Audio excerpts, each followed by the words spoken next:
Ok, pessoal. Então, acho que vocês conseguiram entender um pouquinho ali. Qualquer dúvida é só me perguntar, tá bom? Bom, voltando aqui na nossa equação. Eu tinha conversado com vocês, explicado que aqui é a nossa relação de transmissão, né? Mais ou menos 1. O que seria esse mais ou menos? Vai depender do tipo de engrenamento. O que significa isso?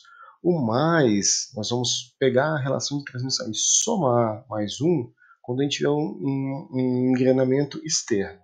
Vamos pegar a relação de transmissão e vamos subtrair 1 quando a gente tiver um engrenamento interno. O que seria esse engrenamento interno e externo?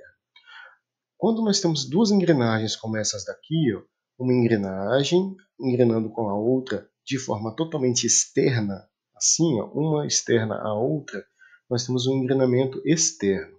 Então, nesse caso de engrenamento, nós vamos somar a relação de transmissão com uma unidade, ok? Quando nós tivermos esse tipo de engrenamento aqui, ó, engrenamento interno, que é uma engrenagem dentro da outra, ok? Uma engrenagem menor dentro da outra. Nesse tipo de engrenamento, nós vamos subtrair. Então, vai ser a relação de transmissão menos 1. Nesse caso, engrenamento externo, relação de transmissão mais 1. Engrenamento interno, relação de transmissão menos 1. Ok? Então, aqui é por isso que é mais ou menos. Relação de transmissão mais 1 para engrenamento externo, relação de transmissão menos 1 para engrenamento interno. Beleza? Tá bom? Ok. Então, gente, aqui ó, a gente vai ter a nossa equação do LF. O que é o nosso LF? É só essa simplificação que a gente fez para facilitar aqui a nossa equação geral, tá? Seria o raio primitivo da engrenagem 1 mais o HA1. O que é o nosso HA1? O nosso HA1 é a nossa saliência, né? Então, a nossa saliência da engrenagem 1. O que é a nossa saliência da engrenagem 1? É a altura entre o diâmetro primitivo e o diâmetro de coroa da engrenagem. Já viu isso aí, tá? Então, raio primitivo 1, como é que eu acho esse raio primitivo 1? Eu pego o diâmetro primitivo da engrenagem 1 e divido por 2, tá bom? Aí eu acho o raio primitivo da engrenagem 1. Mais a altura, a saliência, né, que é a altura entre o diâmetro primitivo e a altura de cabeça, o diâmetro de cabeça da engrenagem. Tudo isso eu faço a soma e depois coloco ao quadrado, menos o raio raio primitivo da engrenagem 1 ao quadrado, vezes o cosseno ao quadrado do ângulo de pressão, que a gente acabou de ver. Tudo isso eu tiro a raiz quadrada, o resultado disso eu subtraio a multiplicação aqui, né, do raio primitivo da engrenagem 1 vezes o seno do ângulo de pressão. Aí eu encontro o nosso LF para jogar aqui dentro, tá bom? E o LA? O LA vai ser aqui. E lembrando que o LF aqui ele é o quadrado depois, tá? O LA vai ser o quê? Eu vou pegar o raio primitivo, ou seja, vou pegar o diâmetro primitivo da engrenagem 2. Vou dividir por 2 para encontrar o raio primitivo da engrenagem 2. Mais a altura de cabeça, né, ou a saliência da engrenagem 2, ou seja, a distância entre o diâmetro primitivo da engrenagem 2 e a altura de coroa diâmetro de coroa da engrenagem 2, pego esses dois valores, somo e elevo ao quadrado, menos o raio primitivo da engrenagem 2 ao quadrado, multiplicado ao cosseno ao quadrado do ângulo de pressão. E o ângulo de pressão para as duas engrenagens vai ser o mesmo, tá, gente? Porque ele é padronizado assim como um módulo, tá? Beleza, pego isso tudo e tiro a raiz quadrada disso, e depois eu subtraio o raio primitivo da engrenagem 2 vezes o seno do ângulo de pressão, que é padrão para as duas engrenagens. Ok? Beleza? Jogo aqui o LA também ao quadrado para calcular. Tá? E o nosso epsilon eu tinha falado com vocês. O nosso epsilon que vai aqui na equação, ele é uma outra equaçãozinha só para poder simplificar novamente essa equação aqui de cima. Tá? E seria o quê? 1 sobre π vezes o cosseno do ângulo de pressão. Pego esse valor e guardo ali. Depois eu vou multiplicar por tudo isso que está aqui dentro do parêntese. Tá? Vou fazer o que aqui dentro do parêntese? Fazer a raiz quadrada dessas operações aqui. Ó. Número de dentes da engrenagem 2 ao quadrado dividido por 4, multiplicado pelo seno ao quadrado do ângulo de pressão, mais número de dentes da engrenagem 2 mais 1. Isso tudo aqui eu tiro a raiz quadrada de tudo. Tá? Esse resultado da raiz quadrada eu somo com a raiz quadrada do próximo aqui, que é o quê?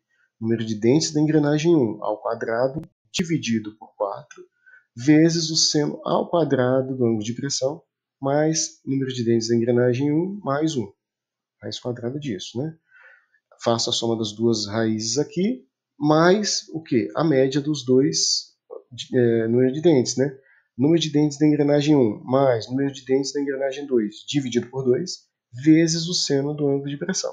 Tudo isso aqui, o resultado que der, eu vou colocar aqui em cima no lugar do epsilon. Ok? Com isso, eu vou encontrar o meu rendimento. O rendimento, gente, vocês vão fazer um cálculo depois na atividade, esse rendimento ele tem que ser alto, tá? Se ele for um rendimento baixo, tem alguma coisa errada, tá? E vai dar nos seus 90 e poucos % ali. Tem que dar por isso aí. É extremamente eficiente o rendimento da transmissão por engrenagens. Tá bom, pessoal? Não tem como a gente ter um rendimento baixo, tá bom?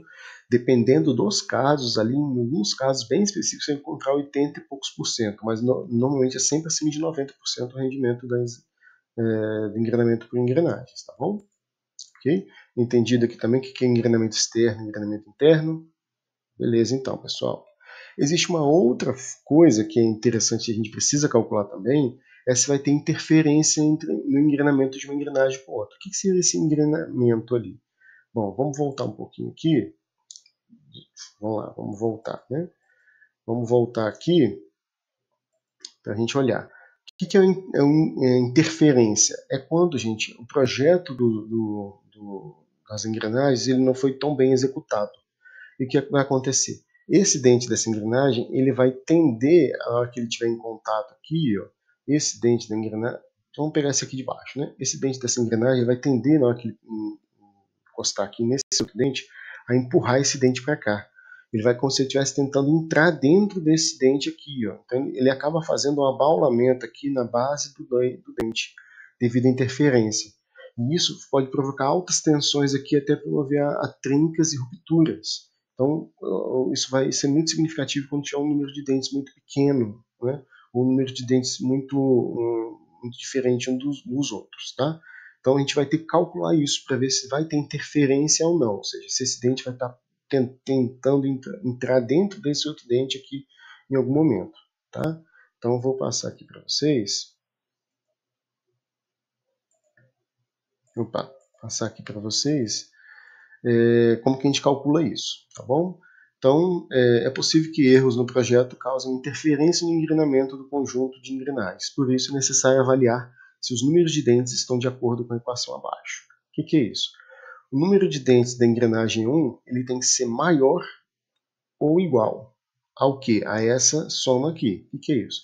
O número de dentes da engrenagem 2 mais raiz quadrada de número de dentes da engrenagem 2 ao quadrado mais a divisão aqui. 4 vezes o número de dentes da engrenagem 2 mais 1, dividido pelo seno ao quadrado de alfa, que é o ângulo de pressão. Então, se isso aqui for verdadeiro, não vai ter interferência. Agora, se isso aqui não for verdadeiro, vai ter interferência. Okay? Então, é isso que a gente vai ter que identificar. Número de dentes da engrenagem 1, número de dentes da engrenagem 2, número de dentes da engrenagem 2 ao quadrado, 4 vezes a soma do número de dentes da engrenagem 2 mais 1, dividido por seno ao quadrado do ângulo de pressão. Ok? Fazendo essa relação, se der ok, não vai ter interferência, com certeza. Se der diferente, se não atender essa relação, vai ter interferência e a gente vai ter que mudar o nosso projeto. Tá bom? É isso, pessoal. Cálculos para engrenagens de dentes retos, é só isso mesmo, tá bom?